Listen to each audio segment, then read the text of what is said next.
Imagine you're a university student in the United States, a Kenyan by birth. Una document historia ya Mau Mau na historia ya Kenya in general. You come back to the country in the 80s and umepewa job Kenyatta University kwa Department of History.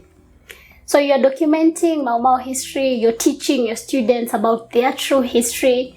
Ghafla bin vu umebambwa na wakarao. Kwanza wameingia keja yako, wamesearch, wameconfiscate.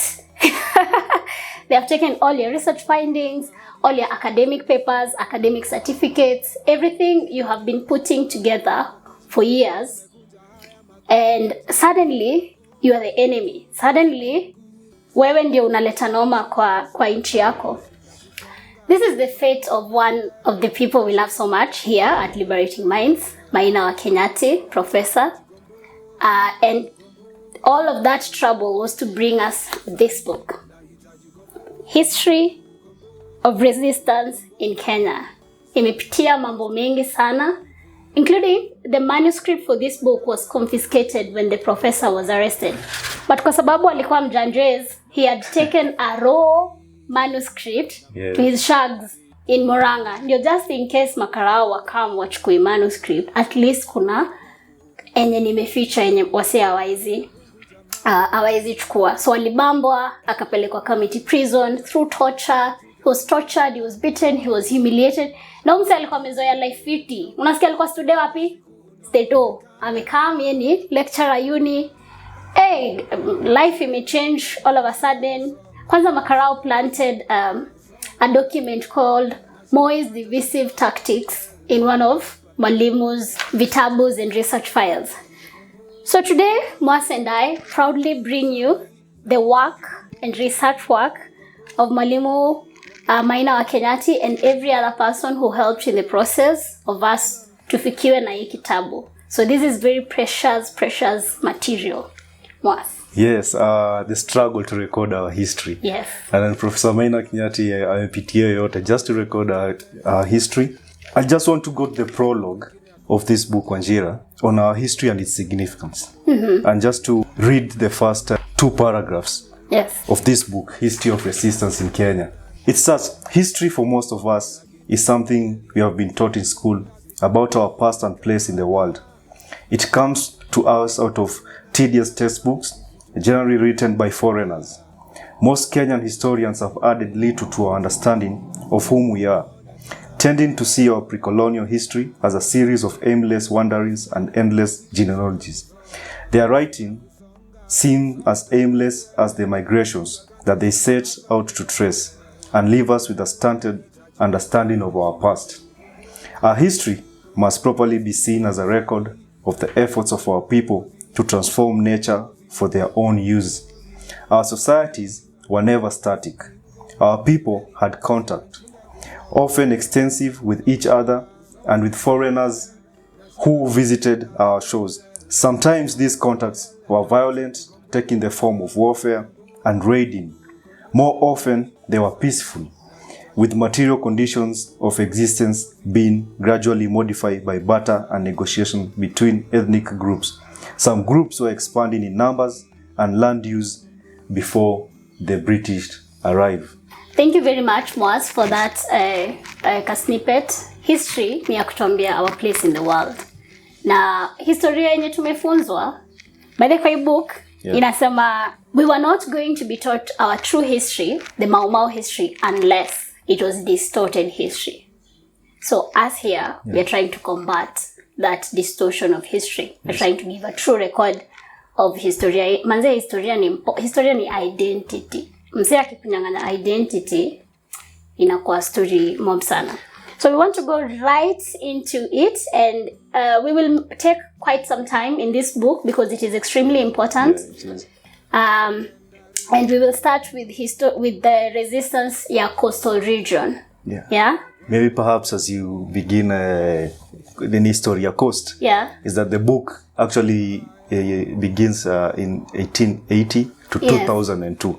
Covers that whole struggle, resistance. From 1880. From 1880. And partly because we are used to the Mau Mau struggle, as one of the major struggles. Yeah. What Professor Maina Wa Kinyatti does with the history of resistance, that it goes back. The resistance ilianza kitambo. Yeah. So Mau ilikuwa ni boiling point sasa. Exactly. Yeah. Thanks kwa kuleta hiyo point across kwa sababu tukiulizwa history yetu kama Wakenya tunaanzanga na Mau. And actually tunaanzanga na slavery. Ya shule hiyo anza na slavery. Yeah. There was a history before our colonization and before us being sold into slavery and all of that. And today we're traveling back in time. What happened in Kenya in 1880? What happened in Kenya when the coastal, Jualianzia coastal, by the way, wakikam, they didn't just land in central Kenya or in any other part of Kenya. Hii struggle ilianzia coastal, na wase wa coastal wali fight. Yeah, manze. So the coastal resistance began in late 1890s. Kuna names, kuna figures that wali set fierce resistance against the British colonizers, but even the most earliest invaders, Portuguese, when wali arrive much earlier than the British at the coast. Kuna base coastal, you can get all of that history. For Jesus. Yeah, when you visit Mombasa, definitely go to Fort Jesus. There's an awesome tour guide. I think I was there last year with members from our center. Yeah. And alitupea a wonderful record of history of Portuguese invasion, the guns they were using, the tactics our people in the coast were using. Yes. And that's a good starting point to learning about our history. Right. Yeah. And so I just want to mention some of the names, figures, warriors. Yeah. When walikuwa kwa hiyo struggle ya coast, who set up the resistance. So there are names like Baruch Rashid, Simba Ahmed, Fumo Bakari, and Fumo Omari. But I think the biggest resistance that watu wako familiar sana nao coast ni the Giriyama. So Mekatilili wamenza, Wanja na Mangeka. And Mangeka. So those are some of the historical names wali launch the war against resistance in coast. Yes. But before hiyo kina Mekatilili, Giriyama, kina Baruch Rashid, Mangeka ni much earlier before your resistance. And they put a fierce resistance, but we know that the kind of weapons walikuwa watumia ni very basics compared with the Portuguese weapons, later the British, and ultimately they were defeated. Kulikuwa na collaborators wenye wali assist the invaders and the weapons, and it led coast to be something else. And Mwalimu talks about it, the defeat of that resistance. Yeah. What was the impact? And I think utatupatia hiyo impact ilikuwa. Yeah. Yes, nitatupatia hiyo impact. Yes. Pia ni mention kwamba walikuwa na their own army. The people. Na army ilikuwa led na Baruch. They were using mainly hit and run attacks because they were not as armed as the people they were fighting against. They attacked the enemy fortress in Vanga, Mtwapa, Takaungu, Kilifi, Malindi, and Mamburui. Na walikuwa na control yo communication between Malindi and Lamu. Manzembaka ma European waka retreat. Una imagine like nini ni locals mna fight probably na mishale na wawe etc. Asa wamekam kwenyu na magan. I think also the British had underestimated the kind of resistance they would be facing from the coastal, and ilibidi wameitisha mse like tuma reinforcement. Send reinforcement. Imekuwa ngori na una fight na nini, una fight na mshale na like manze, salute to our masoja walikuwa na red salute to our say. So they were eventually defeated because of their rudimentary weapons that they were using, and that defeat, we are talking about General Baruchs War. Yes. Guerrilla army, and they defeated na Mabrito. So it led to, now this was in Mombasa, it led to 4 major changes. Mombasa Island ikakuwa political and military headquarters ya British imperialism, and its port of call for its vessels in East Africa.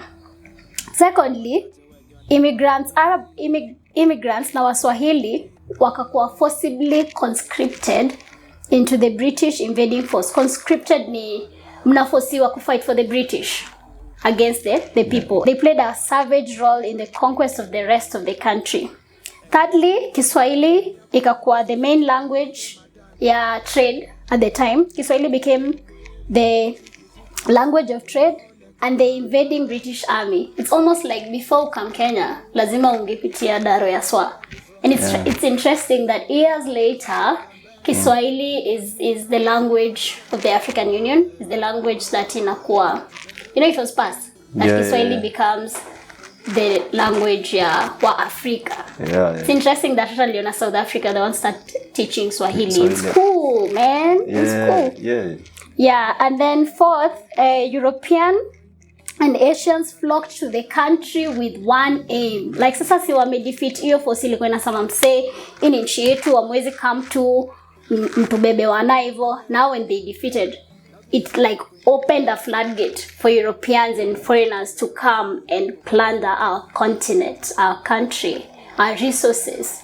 And that was the defeat of Mombasa. Yes, and the colonization was nothing else than plunder. Yeah. Kuiba resources.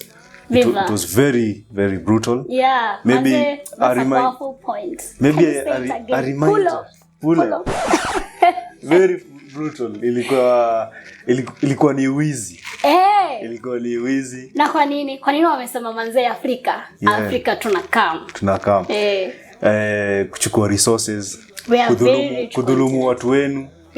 So mimi ushino sana nikisikia watu wakisema saa zingine paka watu wanadi benefits of colonialism. What benefits? Zero benefits. What benefits? Only destruction. Yeah, and it is only a distorted history. That would make you think there are some benefits of colonialism. But also kudharau historia yako na watu wako. The idea that we were so primitive. Because part of colonialism was the savior mentality of a savage, primitive people. That's powerful. Yes, because these people were called terrorists. Yes, these people we were trained. The population ilikuwa trained could disassociate. Kenyatta himself absolutely disassociated himself. Like mimi si wa mau. Mazem sijaribu kusema mimi wa. But these are our heroes. These are people we celebrate with all our hearts. We are proudly associated. Yani proud. Our history is proudly associated with them. Still on coast, umetupatia the impact of that war. Yeah, now sasa manzisa hii colonialism sasa imeingia. The Baruchs force imekuwa defeated. Na wamepata one foot in. Right. Wamekam sasa wanakuja. And but then now resistance ikuishia hapo. No. Resistance our people. But one thing I'm so proud about it in this book is that our people always resisted. Yes. Even when they were defeated in war, they had silent forms of resistance. Mangsamasi atuendi job. Atuendi. Or when they were working in plantations. But then, the word lazy, ili ati Africans are lazy. Walami wanasemanga Africans are lazy. But it was because they did not want to work in those forced labor kind of things. So wanafanya tu vitu so slowly. I mean, you came to my country, you took my land, you took me out from my people, and you want me to be submissive. There was always that pride and that sense of, this is wrong, I'm not a part of it, and right. So the second, maybe the second figure when you lead the resistance. Mangeka. Yeah, commander. Himself. Right. Yeah. Tell us something about Mangeka. Okay, kwanza niko na bishana ito Mangeka kwa mlango. Big up. And I remember one time tulikuwa tu tuna chill, akaniambia unajua sisi kama Wataita manze historia yetu ni deep sana. And I don't think we tell it enough. Right. At the time, I did not pay much attention. But when I was reading this book, I remembered Mangeka actually mentioned this. So Commander Mangeka, he also had his own army. And he was leading. Now, when he had Historia invasion, alituma barua, alituma messenger. A messenger was sent to Captain Nelson to be informed that he had entered a sovereign country illegally. Ase walikuwa wanajua story ya sovereignty at the time, like take it illegally, and that he should leave immediately. Otherwise, his presence in the country would be interpreted as an invasion and confronted by his force. This is according to oral history. Right. Sasa, si Captain Nelson ni mlami? Yes. Sasa mlami amefikishwa hii ujumbe. And he's like, who the hell is that African? Who has the guts to tell nani huyo? Like, who does he think he is? So he rallies his army and he's like, unajua ni aje? Tunakuta umse. Huyo Mangeka, I want to know who is that Mangeka and what can he do? I mean, we are the Europeans. We have all this machinery na nini na nini. Kumbe, army ya Mangeka pia ilikuwa imejiseti. Inajua hapa ni war. So, when the Nelson and his army came, walipata wamegojewa na Mangeka and it was an offensive. Tukisema offensive kwa hii show moving forward, just know ni attack, like to make the war. So the Mangeka and his team really seriously attacked the Nelson's force, and it took them by surprise. Like, what? Africans wanna fight like this? They also took 3 days battle. Walipigana for 3 days. Just picture that in your mind. Mna fight na mishale, na mawe, na nini. Se wako na mabunde, wako na all those things za war. And it took them 3 days. Yes. Ku combat your resistance zenye ilikam. Manze, respect to these warriors. Respect. And Mangeka, kwanza kitu ilishungwa ilistua Nelson ni Mangeka alikuwa front line battle. Yeye ndo analidawa ma warriors wote. From like the front line, like say, oh my goodness. I wonder if Uhuru would be leading front line. Should Kenya come and attack? The commander in chief of the armed forces. Right.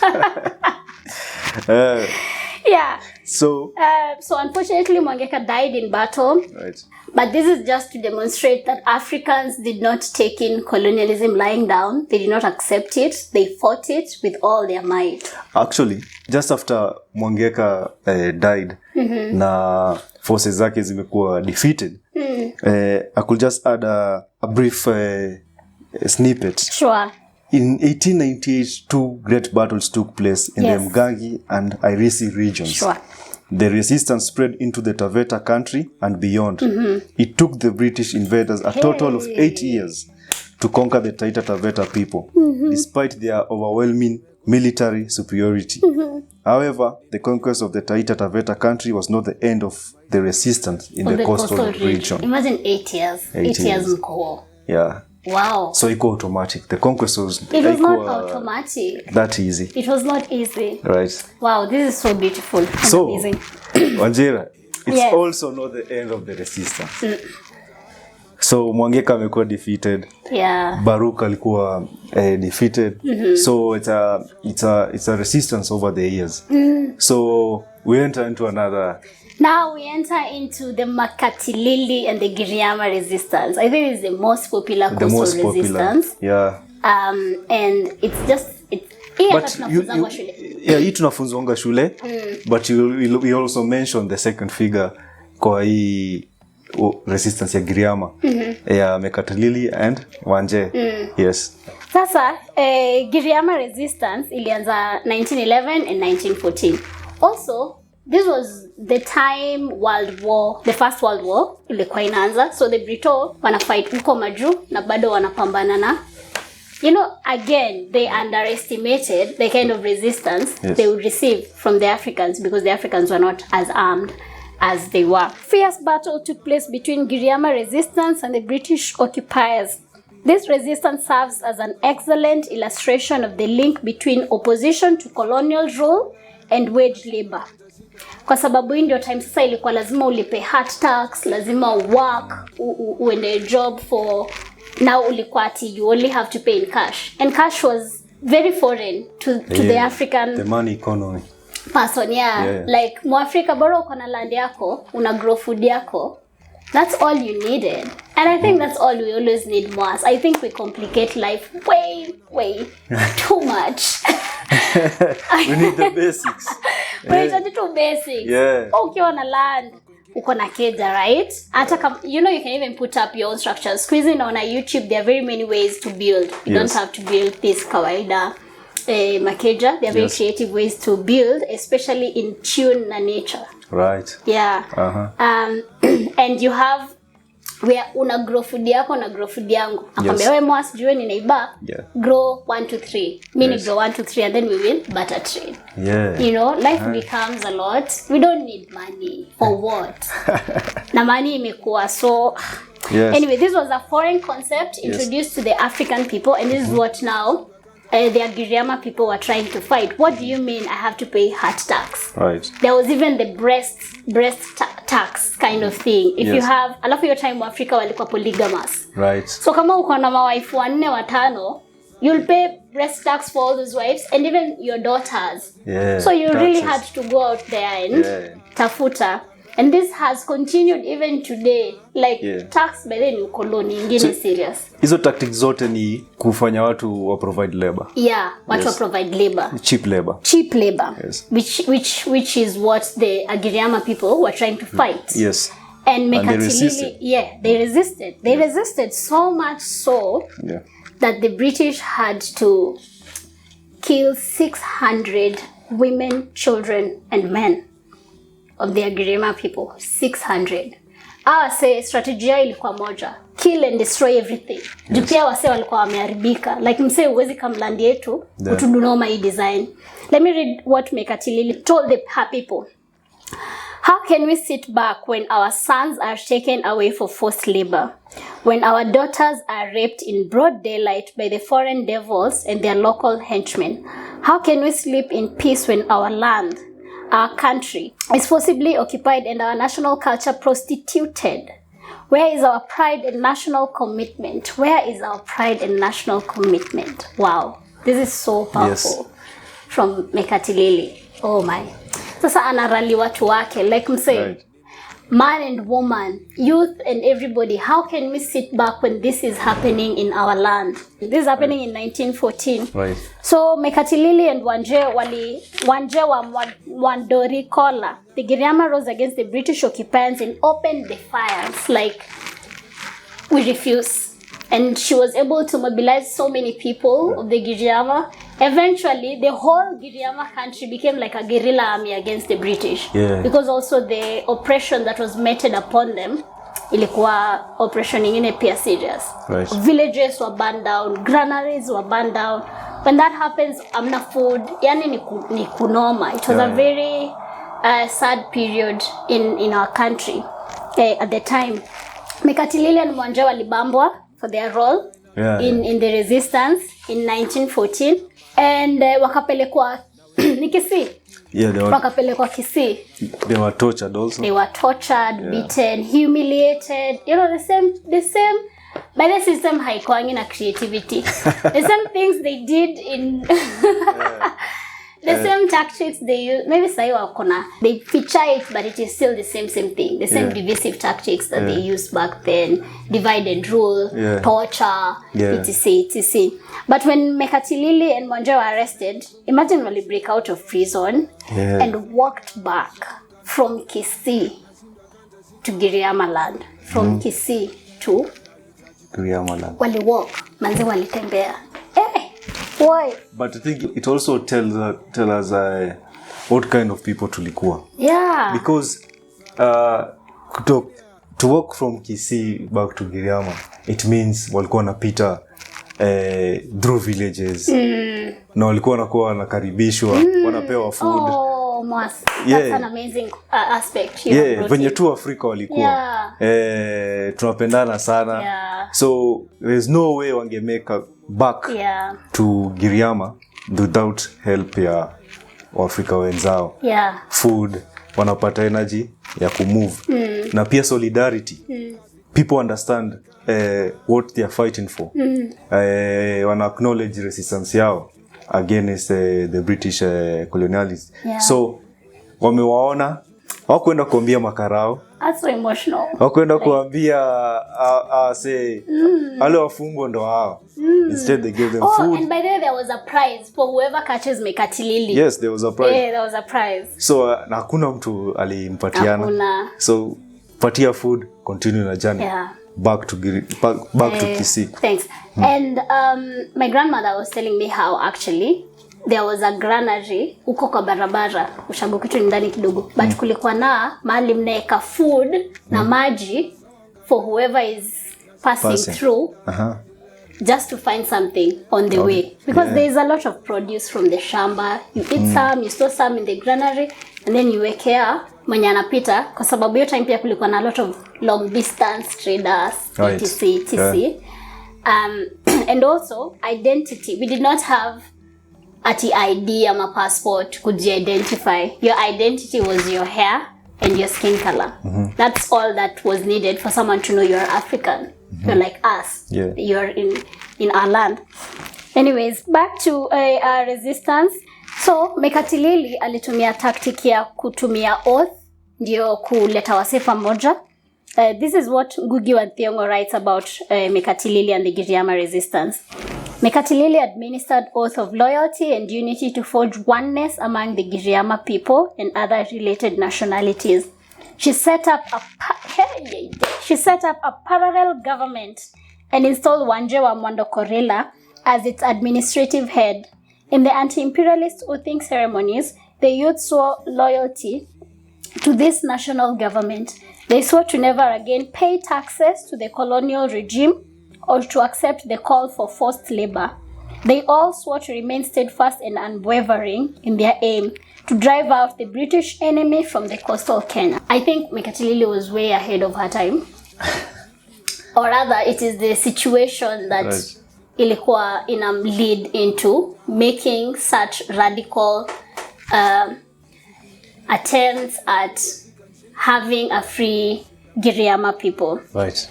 And our wase wakaanza kusema Giriyama kwanza ni mchawi. She's this Giriyama woman. First of all, attacking even her womanhood. Like, how can a woman be so defiant? How dare she? You know? And Mekatilili told the People's Assembly. Sasa Mekatilili aligaza wase akasema sasa the British wanajaribu kuwatan against me. But I am not a mganga. I have no medicine. Right. I am not afraid to speak truth and fight for the rights of our people. My power comes from the Kaya, rooted in the spirits of our heroic ancestors. In our collective belief and conviction, Giriyama is for the Giriyama. Here we stand, and here we will not be moved. By the way, when Mekatilili was arrested, the people did not just stay and wakasurrender. They waged fierce resistance. While pia wao walisema ni kudestroy, sawa, hata si tunadestroy. They destroyed communication lines. Mabrito wakakuwa hata hawawezi communicate, nini. So this war was proving to be very expensive for the British army, and they were also fighting for the First World War. So they wanted to call for peace. They called for peace negotiations at Jilore. Sasa, if peace negotiation ilikuwa inafaa kukua kama meeting ya two equals. See, we are both fighting. Nimefanya umesweat sana. Hadi umesema ni aje must come to bonge basi. Tumalize hii story kukuwe na peace. Yes. And these are the conditions that the British people gave to the Giriyama people. Nature the Treaty of Jilore ya 1914. 1. The Giriyama forces must disarm and surrender all their weapons to the British authorities. I thought we were negotiating for peace. What do you mean? The Giriyama must pay a fine of 10,000 rupees or goats at 3 rupees each for opposing British occupation. Giriyama must unconditionally evacuate the northern bank of the Sabaki River. This is the most fertile area of the Giriyama country, so as to give room to European settlers. All the military leaders of the resistance must surrender to the British authorities immediately and unconditionally. Giriyama must pay colonial tax and supply 1,000 young men for the career corps in the British Army. Giriyama must accept British rule without question and without any opposition, and cooperate with forced labor recruitment policy. And finally, the terms of this treaty must be implemented within 10 days. Otherwise, the British would use force to enforce it. Surely, seriously, once. Is a negotiation.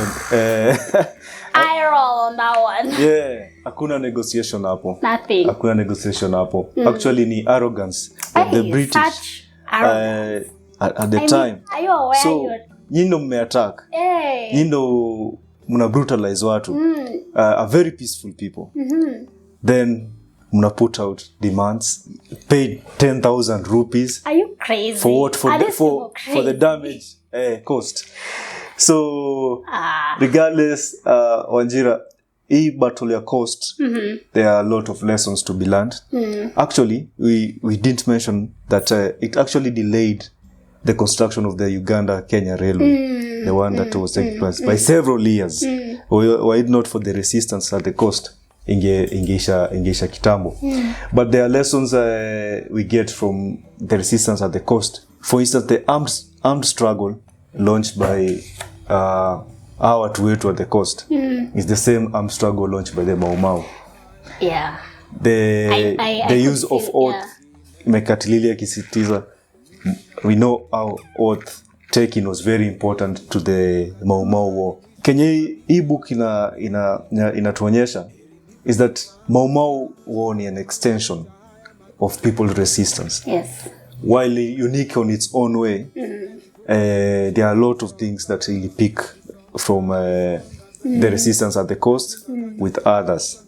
Now I think tumeguzilia resistance at the coast, and our next episode will go the resistance in central Kenya. Yes. And other parts of this country. So this is the book History of Resistance is a series for us. Yes. So every episode on every part of the country where resistance was put. Amazing. And I think as we end this episode, I just want us to see how for every warrior they kill, somebody else always comes up. Walimada Mabruk, wakamada Mangeka, wakamada Mekatilili. As long as there's oppression, there's always going to be resistance. Yes. Yeah. Guys, watch, comment, subscribe, and share. Because a people without the knowledge of their history is like a tree without its roots.